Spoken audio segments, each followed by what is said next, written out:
Bapak Ibu yang ada di rumah maupun juga yang ada di gereja, mari kita pada malam hari ini mohon pimpinan Tuhan sebelum kita akan mendengarkan firman Tuhan. Mari kita berdoa.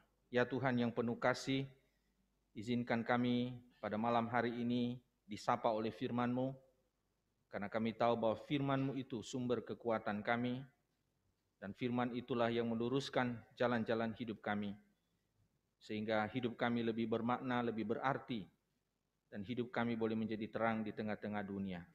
Bersabda kami siap mendengar, demi nama Tuhan Yesus kami berdoa. Amin.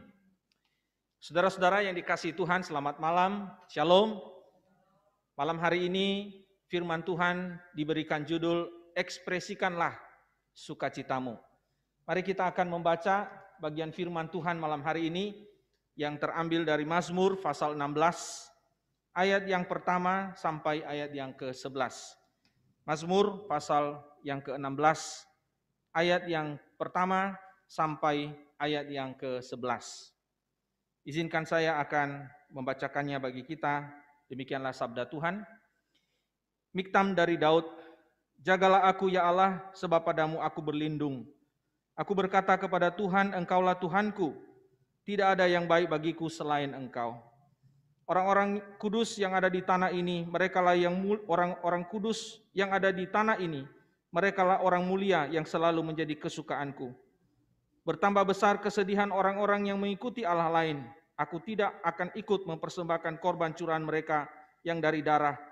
Juga tidak akan menyebut-nyebut nama mereka di bibirku. Ya Tuhan, Engkaulah bagian warisanku dan pialaku. Engkau sendirilah yang meneguhkan bagian yang diundikan kepadaku. Tali pengukur jatuh bagiku di tempat-tempat permai. Ya, milik pusakaku menyenangkan hatiku. Aku memuji Tuhan yang telah memberi nasihat kepadaku.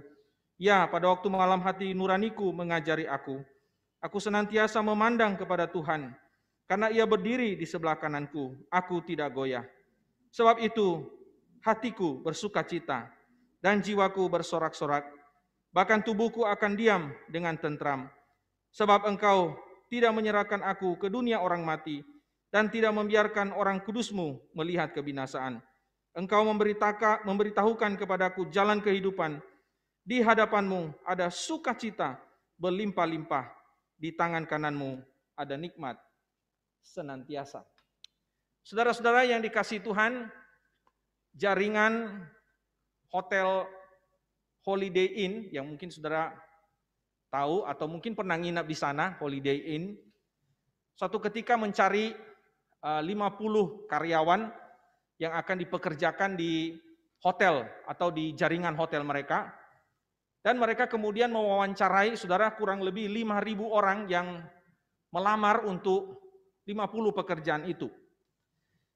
Nah, menarik sekali saudara, dalam wawancara itu saudara, para pewawancara atau orang yang menginterview itu akan langsung secara otomatis akan menolak atau mencoret orang-orang yang melamar itu yang senyumnya itu kurang dari 4 kali selama wawancara berlangsung. Jadi kalau dia senyum itu bisa 5 kali, jadi sambil wawancara senyum gitu ya 1 kali, dihitung sama yang wawancara 2 kali. Kalau di bawah 4 kali langsung dicoret, saudara, nggak diterima menjadi pegawai di hotel Holiday Inn itu. Saudara yang saya kasih dalam Tuhan, kenapa senyum itu begitu penting, saudara? Dalam banyak bidang pekerjaan, saya rasa senyum itu adalah sesuatu yang sangat berharga, sangat penting. Kalau saudara karyawan di toko, ataupun saudara bos di toko, satu hal yang tidak kalah penting selain skill, yaitu senyum. Coba saudara kalau buka toko, pasang muka masem, saudara, atau cemberut, saya yakin saudara, customer saudara, atau orang yang membeli di toko saudara, bisa saudara batal beli, saudara ya. Dia akan mundur pelan-pelan, karena dia takut untuk menghadapi saudara. Atau karyawan saudara, yang kelihatannya pasang muka serem gitu. Nah, saudara, senyum itu sangat penting. Bahkan polisi pun zaman sekarang ya, beda dengan zaman dulu.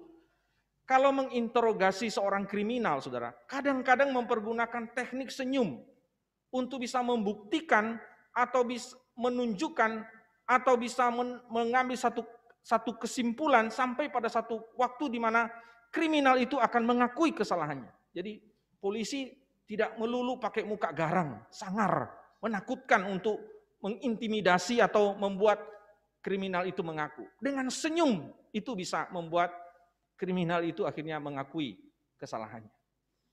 Nah, saudara, senyuman itu adalah salah satu bentuk ekspresi daripada sukacita, saudara. Dan sukacita itu, saudara, saya mau katakan kepada saudara, sukacita itu seharusnya jangan disembunyikan. Ya, banyak orang yang mencoba untuk menyembunyikan sukacitanya. Sebenarnya dia mau tertawa, dia mau sukacita, tapi dia sembunyikan. Nah, seharusnya sukacita itu harus diungkapkan, saudara. Nah, itulah sebabnya malam hari ini saya katakan, ekspresikanlah sukacitamu. Saya sering kali lihat, saudara, ya, mimik, ini berkaitan dengan mimik, saudara, ya. Jadi saya sedikit banyak menggeluti bidang psikologi. Jadi berbicara mengenai menyimpan sukacita itu kelihatan di raut muka, saudara.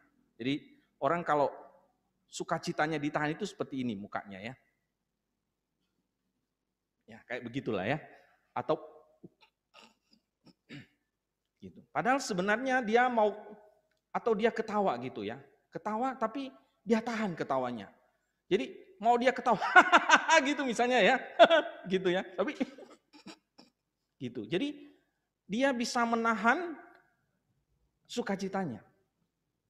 Nah, sukacita itu tidak boleh ditahan seharusnya. Sukacita itu harus dikeluarkan, diekspresikan. Nah, saya akan jelaskan nanti, ya. Saudara, dampak yang luar biasa kalau kita mengekspresikan sukacita kita. Sukacita juga jangan diartikan, kalau orang Kristen itu selalu mengartikan sukacita itu menyanyi, ya. Jadi kalau orang udah menyanyi itu sukacita. Tidak hanya itu, saudara. Jadi tidak hanya senyum, sukacita, tapi juga sukacita itu bisa diungkapkan, diekspresikan dalam banyak hal, saudara. Ya, misalnya tertawa terbahak-bahak, bersemangat, ceria, ramah, senyum, menyenangkan orang di sekitarnya, melihat orang itu gembira dan sebagainya, itu ekspresi daripada sukacita. Nah, kalau kita membuka Alkitab dari Kejadian sampai Wahyu, maka kita akan melihat kata sukacita itu puluhan kali disebut. Bahkan, saudara, saya mau katakan bahwa kata-kata yang sejenis dengan sukacita, misalnya bergembiralah, bersukacita, itu puluhan ribu, saudara. Bukan cuma ribuan, puluhan ribu kita temukan kata itu diulang-ulangi yang sejenis dengan itu di dalam Alkitab. Artinya, saudara, bahwa bersukacita itu adalah sesuatu yang sangat penting sekali, yang diharapkan oleh Allah itu menjadi bagian hidup kita. Nah, seorang murid Tuhan, seorang Kristen, seorang yang mengenal Tuhan, seorang yang sudah di dalam Tuhan, seharusnya dan diharapkan itu sukacitanya dan kegembiraannya itu melebihi orang di luar Tuhan. Sudah mengerti maksud saya? Jadi orang-orang yang di dalam Tuhan itu seharusnya dia lebih bergembira, dia lebih bersukacita daripada orang-orang di luar Tuhan. Nah, sangat ironis kalau orang di luar Tuhan lebih gembira daripada orang di dalam Tuhan. Betul nggak? Ironis sekali. Seharusnya orang-orang yang sudah mengenal Tuhan, menerima keselamatan di dalam Tuhan, sukacitanya itu melebihi orang-orang yang di luar Tuhan. Sehingga mereka heran, kenapa ini orang Kristen ini? Kenapa dia selalu bersukacita? Kenapa dia selalu gembira? Ada apa? Nah, penulis kitab Mazmur menjelaskan kepada kita alasan mengapa kita bersukacita. Saya akan singkat saja, ya. Paling tidak ada beberapa alasan. Yang pertama, saudara, kenapa kita bersukacita? Karena seorang yang telah mempercayakan hidupnya kepada Tuhan, dia akan mengalami sukacita. Di dalam ayat 1 dikatakan, kepadamu aku berlindung. Artinya dia berlindung kepada Allah, dia mempercayai Allah, dan dia mempercayakan seluruh hidupnya kepada Tuhan. Sehingga karena itu, saudara, hidupnya itu lebih tenang. Hidupnya lebih tenang. Dia tidak khawatir. Oke, dia khawatir, tapi pada waktu dia berserah kepada Tuhan, kekhawatirannya menjadi hilang. Oke, dia cemas, dia takut. Tapi pada waktu dia cemas, dia takut, dia berlindung kepada Tuhan. Dia mempercayakan hidupnya, dia mempercayakan semua kekhawatirannya, kegelisahannya kepada Tuhan. Dan itulah sebabnya di dalam ayat 9 dikatakan, sebab tubuhku akan diam dengan tentram. Jadi seorang yang mempercayakan hidupnya kepada Tuhan, dia akan selalu tenang hidupnya. Dan orang yang tenang hidupnya itu selalu bersuka cita. Amin. Yang kedua, saudara, kenapa kita bersuka cita? Karena kita mengasihi Tuhan. Karena kita mengasihi Tuhan. Nah, ternyata mengasihi Allah itu berkorelasi atau berhubungan dengan sukacita. Nah, saya mau kasih contoh yang realistis sekali ya. Kalau kita mengasihi seseorang, mencintai seseorang, kita happy nggak? Sukacita nggak? Hah? Pasti sukacita. Saya waktu pacaran dengan Semu, saya bersukacita, saudara, karena saya mencintainya. Nah, gitu kan? Iya. Kalau saya nggak mencintainya, saya nggak akan bersukacita. Kalau misalnya saya terpaksa gitu ya, terpaksa mendekati dia, saya nggak ada sukacita. Tapi karena saya mengasihinya sampai sekarang, nah maka saya bersukacita. Sama juga dengan Tuhan. Ketika kita mengasihi Tuhan, maka kita bersukacita. Amin. Kita bersukacita. Nah, di dalam ayatnya, mari kita lihat di dalam ayat yang ke-6 di situ dikatakan, "Ya Tuhan, Engkaulah bagian warisanku dan pialaku." Engkaulah bagian warisanku dan pialaku, ini menunjuk kepada Tuhan itu bagianku, Tuhan itu warisanku. Ini menunjuk pada kasih, cinta kasih seorang pemazmur kepada Tuhan dan tentunya kita juga kepada Tuhan. Yang ketiga, saudara, mengapa kita harus bersuka cita? Karena Allah senantiasa mengajarkan kebenaran kepada kita. Di dalam ayat yang ke-7 dikatakan, "Aku memuji Tuhan yang telah memberikan nasihat kepadaku. Ya, pada waktu malam hati nuraniku mengajariku." Nasihat firman Tuhan itu berguna bagi hidup kita. Betul nggak? Firman Tuhan itu meluruskan jalan hidup kita, menunjukkan kebenaran kepada kita. Bahkan firman Tuhan itu menghiburkan kita, menguatkan kita, meneguhkan iman kita, mengokohkan kita, memberikan kita dorongan, memberikan kita semangat seperti malam ini. Mungkin malam ini hati kita lagi gundah gulana, muka kita cemberut. Saya berdoa supaya ketika kita mendengar firman Tuhan malam hari ini, kita kembali bersukacita. Karena itu firman Tuhan itu berkuasa untuk bisa mendatangkan sukacita dalam hidup kita. Nah, saudara yang saya kasih dalam Tuhan, itulah sebabnya nasihat Tuhan dikatakan di dalam ayat 7 tadi. Dia memberikan nasihat kepadaku. Nasihat apa? Yaitu kebenarannya, firman-Nya. Itu kepada kita. Dan itu mendatangkan kepada kita sukacita. Ada satu masa di dalam Alkitab, ketika orang Israel dikatakan tidak ada firman, jarang sekali firman diberitakan. Nabi-nabi tidak berbicara, jarang sekali berbicara. Dan disitulah kehidupan orang Israel itu hidup semau sendiri. Dan itulah masa jahiliyah, masa yang kelam, masa yang gelap, di mana tentu saja bangsa itu tidak mengalami sukacita. Tapi ketika firman diberitakan, mereka mengalami sukacita. Karena di dalam firman itu tidak hanya meluruskan jalan hidup mereka, tapi firman itu menguatkan mereka, meneguhkan iman mereka, menghiburkan mereka, menolong mereka untuk tetap kuat di dalam segala hal. Nah, saudara sekalian, saya selalu yakin bahwa ada alasan iman yang sangat penting yang menyebabkan kita bersukacita. Tadi ada 3 hal. Jadi ada alasan yang sangat kuat untuk kita bersukacita di dalam hidup ini. Nah, memang ada banyak hal yang bisa merampas sukacita kita. LPG naik, apalagi? Kontrakan naik, apalagi? Listrik naik, beras naik harganya, semua naik. Nggak ada yang turun, hanya hujan yang turun. Semua yang lain naik. Semua orang susah, semua orang bisa kehilangan sukacita. Sakit penyakit itu bisa membuat orang kehilangan sukacita. Masalah keluarga bisa membuat orang kehilangan sukacita. Di dalam hidup mereka bisa membuat mereka tidak bisa bersukacita. Namun saya katakan kepada saudara, satu hal yang sangat penting coba kita pikirkan. Kita tidak perlu menunggu keadaan menjadi lebih baik, baru kita bersukacita. Perhatikan ya. Kita tidak perlu menunggu keadaan seperti yang kita harapkan, baru kita bersukacita. Kita tunggu sembuh dulu, baru kita bersukacita. Kita tunggu harga turun dulu, baru bersukacita. Kita tunggu semua masalah selesai baru bersukacita. Saya mau katakan kepada saudara, bersukacita dulu baru keadaanmu lebih baik. Saudara tahu bedanya? Jangan tunggu keadaan menjadi lebih baik dulu baru bersukacita. Tapi saya mau katakan, firman Tuhan mengatakan, bersukacita dulu sehingga membuat keadaanmu menjadi lebih baik. Amin. Gak ada jawaban di dalam ruangan ini. Amin. Ya saudara sekalian, bersukacita dulu, jangan tunggu keadaan lebih baik, baru engkau bersukacita. Tapi bersukacita dulu, baru keadaanmu akan menjadi lebih baik. Saya mau cerita, ada seorang wanita namanya Lisa.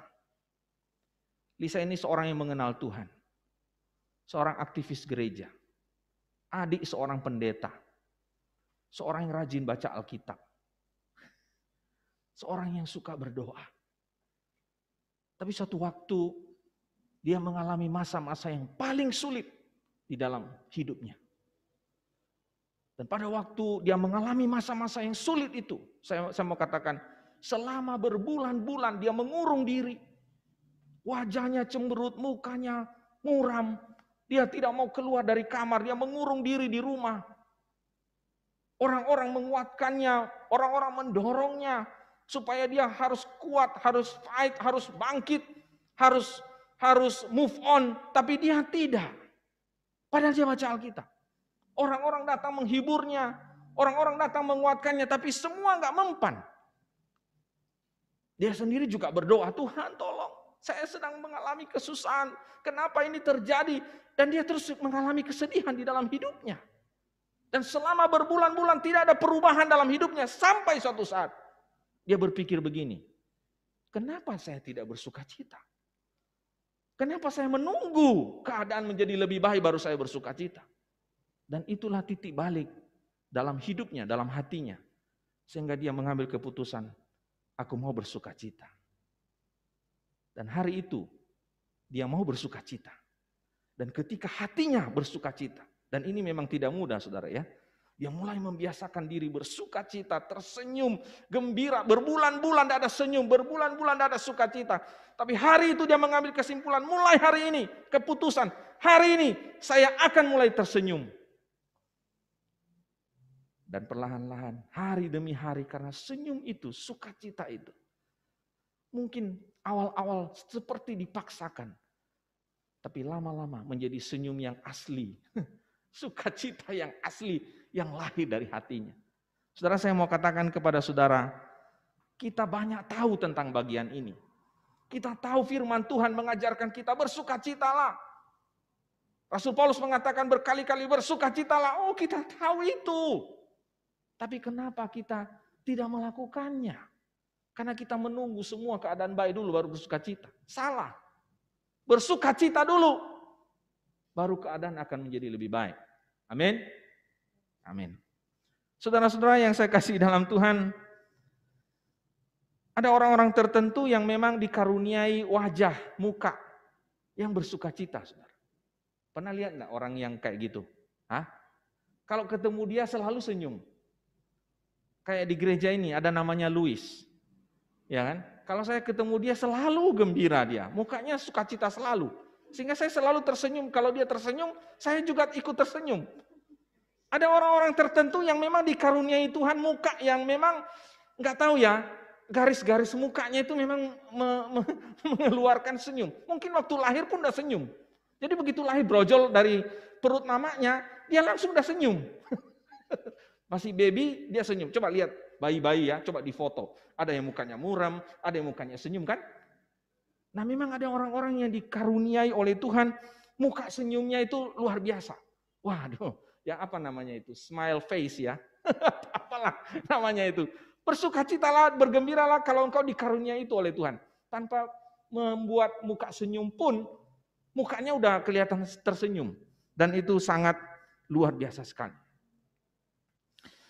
Saya ingat beberapa tahun yang lalu, ya mungkin ada sekitar 8 tahun yang lalu kami punya pembantu di rumah.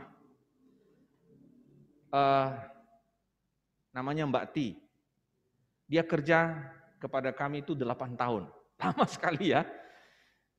Dan orangnya itu memang saya bilang tidak pinter-pinter amat gitu ya. Tapi dia itu orang yang mewarnai hidup keluarga kami. Dia selalu sukacita, orangnya gendut ya, gemuk gitu ya. Lucu memang. Dan dia selalu bersukacita. Kalau masak itu sambil sambil dia menyanyi gitu ya, sambil goyang-goyang gitu. Aduh, saya itu enggak habis pikir, orang kayak gini kok bisa ada makhluk kayak gini. Tapi dia itu selalu membuat keluarga kami happy, selalu sukacita. Enggak tahu, anak-anak saya pasti ingat dengan itu. Sampai kami kunjungi rumahnya waktu itu. Ya bukan karena ada sesuatu dia tinggalkan kita, bukan. Karena memang dia menikah dan sebagainya. Ya. Nah, saudara yang saya kasih dalam Tuhan, ada orang-orang yang kayak gini, saudara. Dia dikaruniai sukacita. Nah, memang ada orang-orang juga yang dikaruniai muka serem. Mukanya itu, walaupun dia sukacita, tapi tidak bisa ekspresi gitu. Ada nggak kursus senyumnya? Kayaknya nggak ada. Tapi saya mau katakan kepada saudara, sukacita itu, senyum itu, gembira itu bisa dilatih, saudara. Ya, harus diekspresikan, jangan ditahan. Dan saya mau katakan kepada saudara, senyum itu sangat-sangat bermanfaat bagi kehidupan kita. Apalagi di masa pandemi ini ya. Saya mau kasih tahu kepada saudara, para dokter mengatakan, kalau kita bisa senyum, kalau kita bisa ceria, kalau bisa kita gembira, itu menaikkan imun kita. Percaya atau enggak? Itu sungguh-sungguh saudara. Jadi itu lebih dahsyat dari vaksin yang disuntikan di tubuh kita. Kalau kita bisa tersenyum, kita bisa gembira, itu bisa membuat imun kita naik. Waduh, dahsyat sekali. Bergembira, bersukacita ya di dalam hidup kita. Senyum itu juga saya mau katakan kepada saudara, menurut penelitian ada para profesor di university di Amerika itu menemukan bahwa senyum itu mempengaruhi orang lain. Dan itu ternyata benar loh saudara ya. Mempengaruhi orang lain. Teman saya pernah cerita, suatu hari dia dari rumahnya mengantar anaknya pergi sekolah. Hari itu dia mangkel sekali, dia marah. Dia nggak tahu marah karena apa gitu ya. Tapi pada waktu dia sampai di sekolah, dia ketemu tukang parkir, saudara. Dan tukang parkir itu memberikan dia senyuman. Jangan salah sangka, tukang parkir itu laki-laki. Teman saya laki-laki. Dia kasih senyuman, saudara. Begitu dia tersenyum, tiba-tiba 50% dia bilang, kemarahan saya langsung surut. Gara-gara senyumnya tukang parkir. Jadi senyuman itu, sukacita itu bisa menular kepada orang lain. Coba kasih senyum sama orang lain. Orang lain pasti ikut tersenyum. Ya kecuali agak error ya. Tapi normalnya saudara, kalau kita kasih senyuman sama orang, dia pasti balas. Karena senyuman itu menular. Wah banyak contoh-contoh yang lain saudara, dampak dari sukacita. Saya cerita lagi, satu orang pendeta. Suatu hari dia temani istrinya belanja di supermarket. Belanja beli baju. Ya. Lalu setelah beli baju, istrinya bilang sama si pendeta suaminya ini, tolong papa yang bayar di kasir. Begitu dia bayar ke kasir, pertama kali waktu dia ketemu dengan sang kasir itu, dia kasih senyuman. Dan memang itu biasa dia kasih senyuman, dia tersenyum. Kasirnya juga tersenyum. Nah waktu kasir itu lihat senyumannya Pak Pendeta, ya jangan salah sangka lagi, kasirnya seorang laki-laki. Jadi dia lihat saudara barcode-nya, lihat barcode-nya. Lalu kemudian, maaf Pak, saya ke belakang sebentar. Dia ke belakang saudara. Nggak lama dia kembali lagi, dia bilang, Pak ini ada diskon. Diskon 50%. Waduh saudara ya. Senyuman itu luar biasa loh saudara. Lalu setelah mereka keluar dari supermarket itu istrinya bilang gini sama pendeta itu. Wah lain kali papa mesti temani saya ke supermarket. Saudara tahu maksudnya? Supaya dapat diskon terus.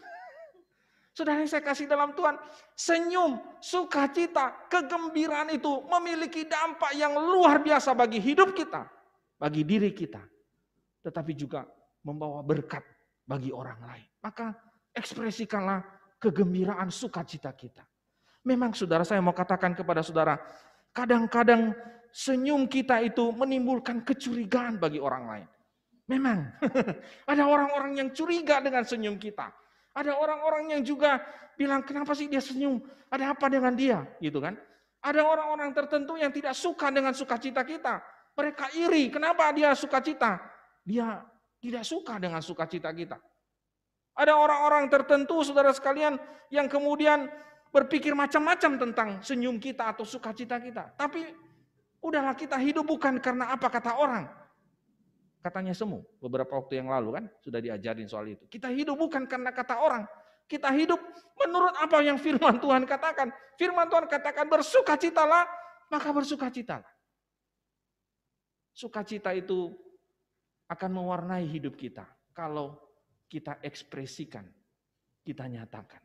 Maka belajar, bersukacitalah senantiasa. Tuhan Yesus memberkati kita. Mari kita berdoa.